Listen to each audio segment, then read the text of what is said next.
First of all, congratulations to the film. So amazing. Had me on the edge of my seat the whole way through. But Rose is such a compelling character who is complexly layered, but is really direct. Can you talk to me about her balancing her more emotional side with her more brutal slash, dangerous side?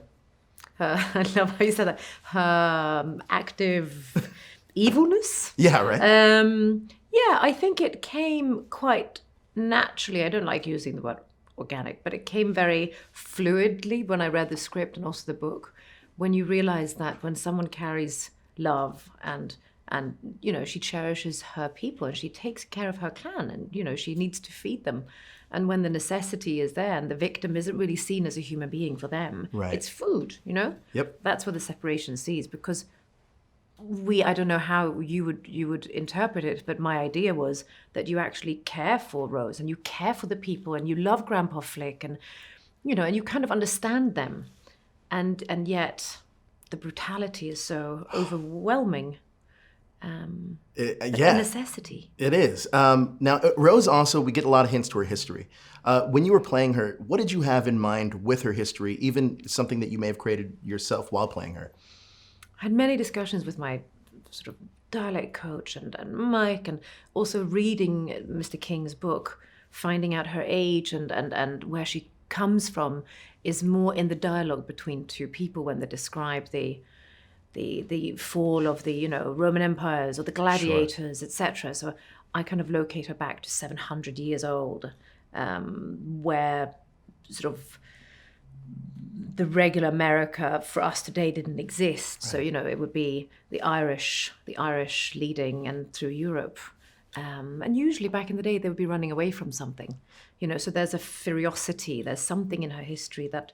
It's fun. You just kind of take whatever you can on this little trip to America. It's amazing. And something else that also is amazing is the kids in this. Kylie is wonderful. But if I had kids, I don't think I'd ever let you around because you are terrifying around them. But do you approach that differently when you're acting with kids in such a dark film? Oh, gosh, yes. No, I go into character acting. No, I'm just kidding. Could you imagine?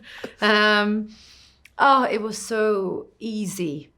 I want to say easy in a sense that Kylie she's so cool. It's as if she's born on stage. Right. She is a stage and film as well, but she brings such energy. This little tiny girl dances and moves and sings and then action. She just goes... Really?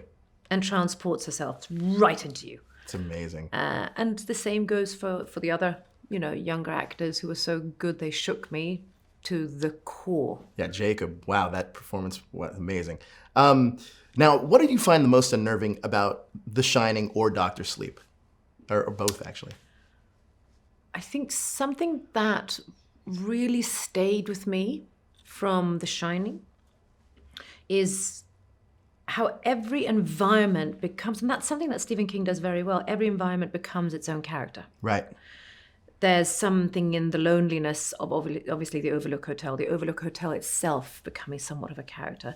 And I think that Mike has made that homage to the film. And I want to think, I haven't really seen the final cut of this, but my hope is that there's some kind of a solitude, some like that calm stillness that creates the suspense, and then things come from it.